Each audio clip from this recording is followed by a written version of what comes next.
이번 시간에는 직접 매물을 보러 임장 갈 때 내가 알아야 할 체크 포인트 준비해 봤는데요. 어떻게 도움이 많이 되셨나요? 대단한 결심 대신 사소한 습관으로 함께 성장을 꿈꾸는 해나경입니다. 오늘 아침에 방송하고 왔는데요. 저희 쇼호스트 후배가 저를 보자마자 오 선배님 오 뭐 사실 제가 이제 고시원 그 정규 1기 강의했던 거를 저희 인스타에 좀 올렸었거든요. 그랬더니 그걸 보고 오 멋있어요 이러면서 얘기를 좀 하더라고요. 근데 그 친구도 약간 고시원에 관심을 좀 가지고 있었나 봐요. 이제 이 시장이 핫하다는 걸 좀 알게 된 거죠. 많은 분들이 관심 있어 하세요. 그래서 어떻게 하면 부동산을 찾고, 어떻게 하면 좋은 매물을 찾고, 어떻게 하면 그 계약까지 잘 이루어질 수 있는지 문의를 많이 하시는데요. 이 시간에는 그렇다면 내가 매물을 보러 갈 때 어떤 기준을 가지고 무엇을 봐야 되는지, 이름하여 임장 체크 포인트 알려드리도록 하겠습니다. 자, 임장을 갈 때 가장 큰 기준, 저는 빛이 좀 잘 들어와야 된다고 생각을 하고요. 그리고 환기가 좀 잘 돼야 된다고 생각을 합니다. 어쨌든 사람이 여럿이 모여서 사는 좁은 공간이기 때문에 냄새나 이게 참 취약할 수밖에 없거든요. 그래서 복도 사이에 창이 있어서 좀 이렇게 맞바람이 쳐서 환기가 잘 될 수 있는 곳이 좀 중요하고요. 계단 올라갈 때 좀 통창이 아니더라도 기본적인 창문 아니면 복도에 창문이 있어서 좀 안에 빛이 잘 들어오는 거. 저는 이걸 첫 번째로 해요. 이건 기본적인 어떤 삶의 거주에 있어서는 꼭 보장이 돼야 되는 부분인 것 같습니다. 환하고 환기도 잘 되고 뭔가 포근하고 따뜻한 분위기에서 또 손님들도 이렇게 좀 밝고 환한 분들이 오세요. 그러니까 뭐 100% 그런 건 아니지만 저 그게 맞는 것 같아요. 네, 그래서 첫 번째 따지셔야 될 거는 빛과 환기고요. 두 번째는 고시원에서 누수는 어쩔 수 없어요. 고시원 건물이 대부분 좀 연식이 있다 보니까 이게 외벽에서 물이 새던지 아니면 안에 배수관이나 여러 가지 문제에 의해서 물이 새던지 할 수 있거든요. 근데 내가 당장 가서 물론 현 그 원장님께 매도자한테 이거 누수 있어요? 물어는 봐야죠. 근데 진짜 양심이 있으신 분들은 솔직하게 얘기해 주실 수도 있지만 그렇지 않은 분들도 더러는 있다는 거예요. 원래 권리계약할 때 누수 외벽은 이제 건물주가 책임을 지지만 외벽이 아닌 내부에서 시설에서 일어나는 거는 그거를 이제 가지고 있었던 그 임차인이죠. 현 원장이 책임을 지기 때문에 그분이 다 배상을 해야 되거든요. 그러니까 한 달 혹은 두 달만 딱 누수 안 나오면 내가 털고 나올 수 있는 거지. 그래서 얘기를 안 하실 수 있는 부분이 있기 때문에 꼭 그래도 먼저 좀 물어보셔야 돼요. 그래서 누수의 흔적을 좀 보셔야 되는데 먼저 천정 쪽에 보면 왜 곰팡이 좀 올라와 있고 얼룩덜룩한 데 있는 건 아닌지 그래서 꼭 집어서 저 누수 아니에요? 누수 있는 거 아니에요? 하고 좀 보셔야 됩니다. 네, 그래서 주방이나 세탁실 쪽도 좀 물 새는 데 있는지 없는지 확인을 하셔야 되고요. 내가 얼핏 봤을 때는 물 새는 데 없다 하면 이건 그냥 제가 알려드리는 팁인데 빵, 떡, 이런 음료 이런 것들을 사가지고 만약에 그 건물에 관리인이 있으시면 그 관리사무소 같은 데 가서 슬쩍 가서 저 여기 이제 그 임대 좀 알아보려고 하는데 걱정되는 게 너무 많아요 하면서 가서 좀 말벗이 좀 되면서 은근슬쩍 물어보시는 거예요.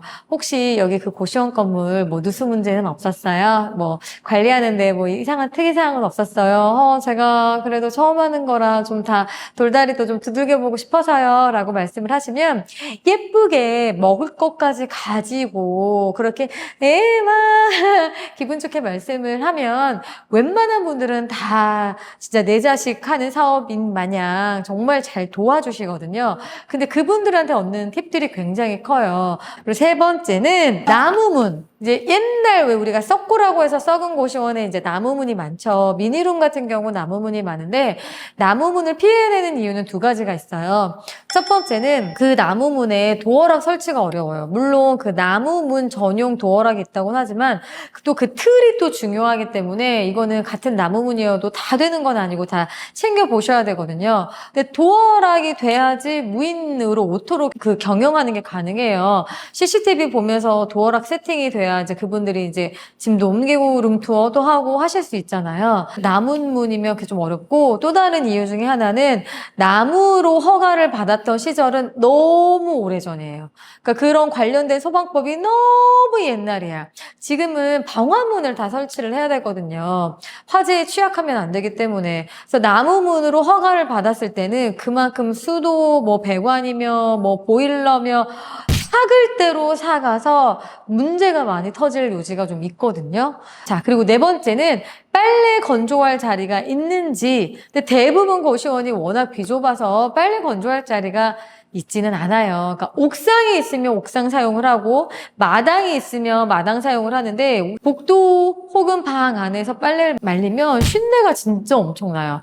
그러면 그거를 막기 위해서 건조기를 선택을 많이 하시죠. 근데 제가 예전에 지금 이제 운영했다가 매도했던 그 고시원은 제가 건조기를 놓고 싶은데도 건조기가 놓을 데가 없었어요.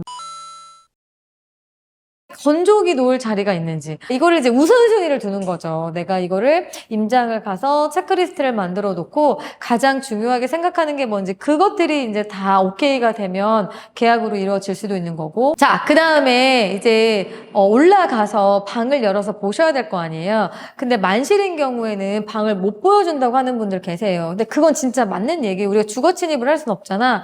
하지만 어떻게 방을 안 보고 계약을 해요? 어떻게든 방 하나는 보셔야 되거든요. 분명히 그 직장 다니는 분 방, 지금 안 계시는 분 방, 좀 아니면 그 원장님하고 사이 좋으신 방 부탁해가지고 좀 한 번만 열어주세요 하고 막 쪼르세요. 어떻게든 기분 좋게 좀 쪼르세요. 네, 그러셔서 그 안에 있는 방 사이즈를 좀 확인을 해야 하거든요. 방 상태야 뭐 어쨌든 청소하고 도배하면 다 되는 건데, 방 하나는 무조건 보셔야 돼요. 그래서 방 문을 열고 들어가서 딱 보셨을 때 피난 대피도를 사진 촬영을 좀 해 놓으셔야 됩니다.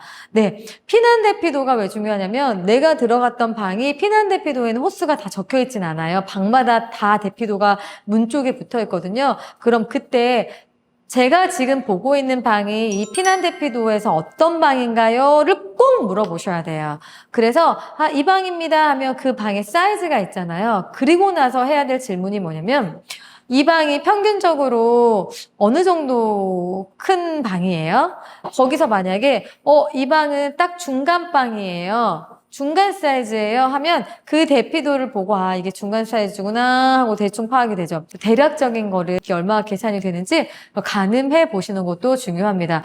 피난 대피도만 봐서는 이제 작은 방과 큰 방의 개수와 어떤 그 몇 개가 배치되어 있는지 알 수는 있지만 가늠이 안 되잖아요. 그러니까 꼭 방에 들어가셔서 어느 쪽 방인지 확인을 하고, 나머지 방은 몇 개씩 정도 있는지 그 전체적인 것들을 좀 확인을 하셔야 되겠습니다. 그 다음은 창문을 보셔야 되는데, 제가 창문 때문에 애를 엄청 많이 먹었어요. 왜냐면 밖에 있는 창문이 너무 저렴한 알루미늄 뭐 이런 거 있잖아요. 너무 막 녹은 녹대로 닿아슬고 막 열면 막 소리 들리고, 그래서 외창인데 문을 열 수 없는 외창, 문이 안 열리면 문제가 되잖아요. 그래서 꼭 내 안에 있는 창뿐만 아니라 밖에 있는 창까지 꼭 열어서 확인을 해 보셔야 됩니다. 그리고 그 문이 잘 닫히는지도요. 한겨울에는 그게 바로 찬바람으로 이어지기 때문에 손님들이 너무 춥다고 하시고요. 그리고 안에 밖의 온도가 너무 막 차이가 나면 곰팡이나 뭐 이런 문제도 있을 수 있잖아요. 그래서 단열이 잘 되는지, 창문이 잘 닫히는지 확인해 보셔야 되고, 수압 체크도 하셔야 돼요. 근데 고시원이 워낙 많은 분들이 한 공간에 사는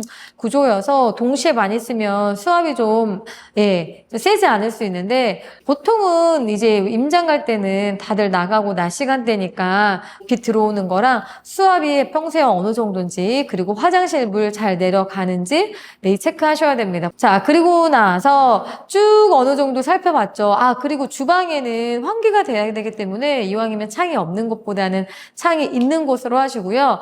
세탁기 같은 경우는 옥상에다가 따로 증축을 해서 위반 시설 건축물인지 아닌지도, 그것도 부동산 통해서 등기부등본도 다 뜯고, 배장 건축물 맞죠? 이런 거에 약해. 그런 거 다 뜯어서 확인도 해보셔야 되고. 근데 거기에 세탁기가 있으면 한겨울에 진짜 동파 사고가 많이 나요. 그래서 제 생각에는 보일러나 이런 세탁기는 좀 너무 옥상이나 외부에 있는 거는 추천드리지 않거든요. 있거든요. 그래서 내부에 있는지 확인을 좀 해보셔야 될 것 같습니다. 자, 여기서 끝이 아닙니다. 체크해야 될 게 굉장히 많죠. 또 하나는 입실자가 어떤 연령층이 있는지 그리고 어떤 분들이 살고 계시는지도 좀 물어보셔야 돼요. 너무 연세가 많으신 할머니, 할아버지들이 계시면 솔직히 예, 이제 진짜 너무 마음이 좀 쓰여요. 이게 돌아다니시다가 CCTV에 안 보이면 행여나 무슨 일 생기지 않을까 막 걱정도 되고 좀 관리하는 데 있어서 좀 왜 쉽지 않은 부분들이 있어서 저는 오히려 이제 나이 많으신 분들이 좀 많이 계시거나 하면 좀 그것도 생각을 해 보셔야 되지 않을까라는 생각이 좀 들더라고요. 이왕이면 직장인 분들 계시는 분들이 많은 곳이 좋죠. 아침에 나가서 저녁에 들어오시니까. 근데 만약에 직장인 아니고 막 하루 종일 고시원에만 있으면 일단 쌀, 밥, 김치를 세 끼를 다 드시고 물론 이거 뭐 드시는 건 나쁘지 않은데 에어컨 하루 종일 켜시고 TV 하루 종일 켜놓으시면 이게 또 소음 문제랑 또 이어지기 때문에 이왕이면 직장인들이 좀 많으면 좋고요. 그죠? 그럼 학생들도 괜찮긴 하고. 그래서 조금 너무 이제 직업 없이 하루 종일 상주에 계시는 분들이 많은 곳, 그리고 연세가 좀 지긋이 있는 곳은 조금 체크를 해보실 필요가 있습니다.